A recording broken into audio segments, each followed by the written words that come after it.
प्रसन्न रहना होए तो क्या करना पड़ेगा? कौन व्यक्ति प्रसन्न रह सकता है? जोर से।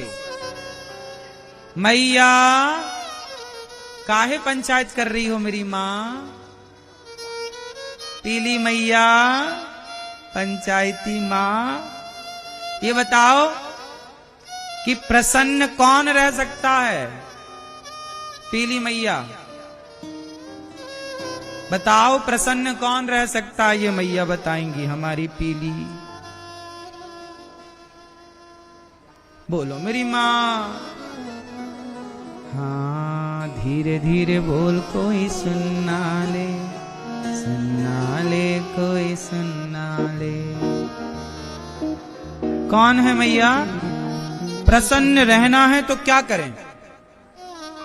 कौन व्यक्ति प्रसन्न रह सकता है? जरा बताइयो। आप बताओ। इस तरफ वाली मैया, सफेद दुपट्टे वाली मैया, कौन प्रसन्न रह सकता है?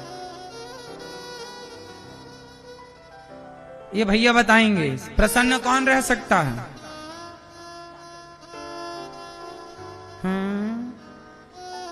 कौन प्रसन्न रह सकता है? कौन प्रसन्न रह सकता है? मैया बताओ, आप बताओ। जिसके पास संतोष है। क्या है?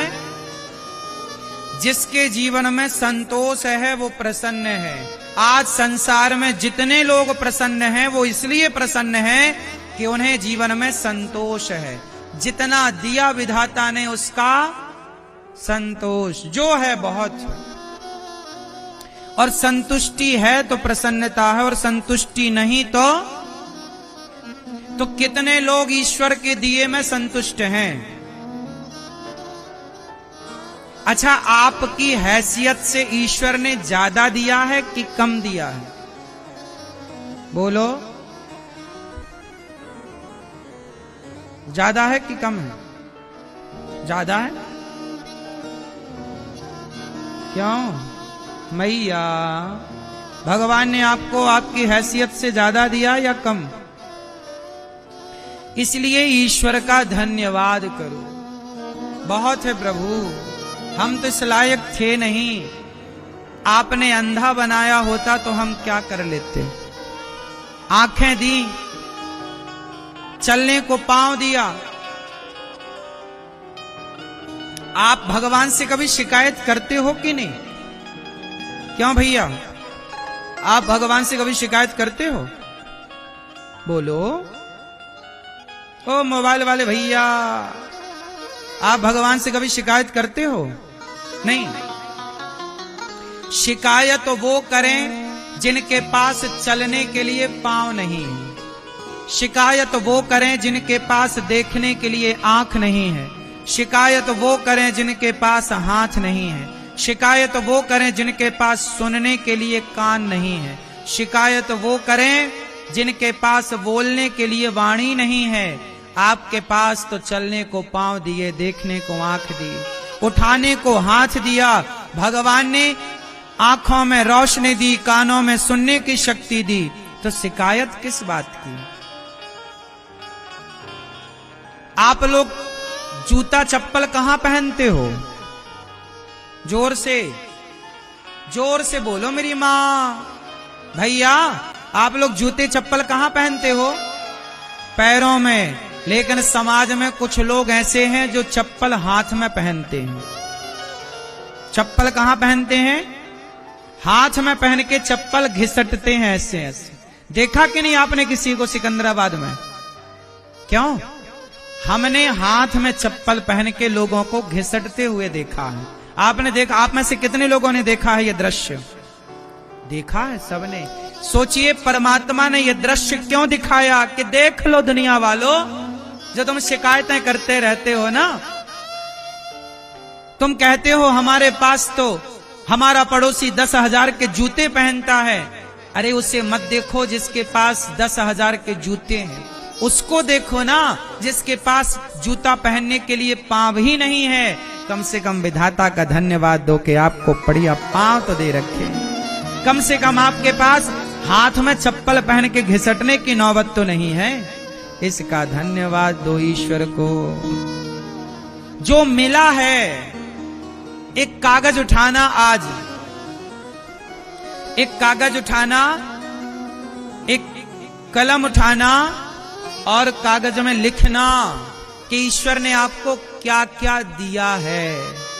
आंखें, कान, शरीर, माँ, बाप, बेटी, बेटा, गाड़ी, घर, दुकान, मकान, पैसा, बैंक बैलेंस, जो जो दिया है एक उसकी लिस्ट बनाना, और दूसरे पेज पर जो नहीं मिला और जो आपकी कामना उसकी जरा लिस्ट बनाना, और फिर चेक करना खुद कि जो दिया है वो ज्यादा है या जो नहीं दिया उसकी गिनती ज्यादा है।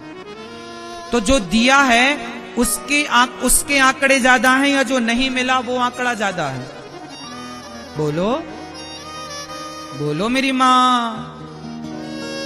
जो मिला है उसकी संख्या, जो नहीं मिला, जो नहीं मिला उसकी शिकायत लोग करते हैं। अरे जो मिला है उसका धन्यवाद तो करो कम से कम। ये दुनिया को कौन खुश कर पाया कि हम खुश कर पाएंगे, कि तुम खुश कर पाओगे? ये जगत को राम खुश ना कर पाए। अयोध्या में भी राम का विरोध करने वाले लोग राम के जमाने में भी मौजूद थे। जब राम का विरोध करने वाले लोग थे, सीता माता का विरोध करने वाले लोग थे, कृष्ण को शिशुपाल जैसे लोग गालियां देने वाले लोग थे, तो आपका विरोध कोई करे इसमें कोई आश्चर्य थोड़ी है। हम भगवान से नहीं कहते कि हमें यही चाहिए, जो आप अच्छा समझते हो वो दीजिए। आपने सोचा होगा कुछ हमारे लिए? नहीं सोचा होगा। जब हमारे बारे में सोचने के लिए भगवान हैं तो हम क्यों सोचें? भगवान सोचेंगे ना हमारे लिए। हम उनका चिंतन करें, हम उनका ध्यान रखें, हम भगवान के भक्तों के बारे में। इसलिए हमने कल बोला ना आपसे, जो दूसरों के बारे में सोचता है उसे अपने बारे में सोचने की जरूरत नहीं। जो किसी और के बारे में सोचता है ना, भगवान उसके बारे में जरूर सोचते हैं। बस नीति और नियत साफ होनी चाहिए। इसलिए ये दास अनिरुद्ध, मैं अपनी वृद्ध माओं के बारे में सोचता हूँ। मैं गौरी गोपाल आश्रम में जो विद्यार्थी पढ़ते हैं, गैया रहती हैं, वहां अखंड रसोई चलती है। उन बेसहारा माताएं जिनके अपने बच्चे नहीं सेवा करते, उन माओं के बारे में जब मैं सोचता हूँ तो मेरे बारे में स्वयं भगवान सोचते हैं। मैं क्यों सोचूं अपने बारे में? मुझे अपने बारे में सोचने का टाइम नहीं मिलता। अपने बारे में क्या सोचूं, अपनी क्या प्लानिंग करूं बताओ? छोटी सी तो जिंदगी है, गई बहुत थोड़ी बची। लड़कपन से जवानी आई, जवानी से बुढ़ापा में प्रवेश, बुढ़ापे के बाद जर्जरता आएगी, मर जाएंगे। तो अपने बारे में सोच के भी क्या पाएंगे? सोचेंगे तो भी बूढ़े होंगे, सोचेंगे तो भी मरेंगे। तो अपने बारे में क्या सोचना है? आओ हम किसी और के बारे में सोचें। अपने बारे में सोच के क्या पाएंगे? भगवान ने जीवन दिया है अपने बारे में सोचने के लिए नहीं। आप लोग अपने ही बारे में तो सोचते हैं, इसलिए तो परेशान है ना आप लोग, क्योंकि आप अपने और अपने परिवार के बारे में सोचते हैं। जो किसी और की चिंता करता है ना, उसकी चिंता भगवान करते हैं। जो किसी और के बारे में सोचता है उसके बारे में भगवान सोचते हैं।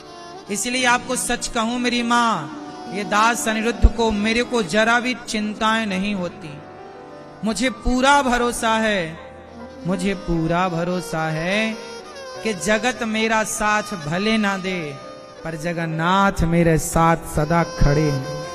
भगवान पग पग पर मेरे साथ हैं, ये मुझे पक्का विश्वास। जीवन में इतना कुछ होने के बाद भरोसा और बढ़ जाता है। भरोसा दिनों दिन बढ़ाते चलो मेरी मां। एक भगवान के भरोसे रहना सीख लो।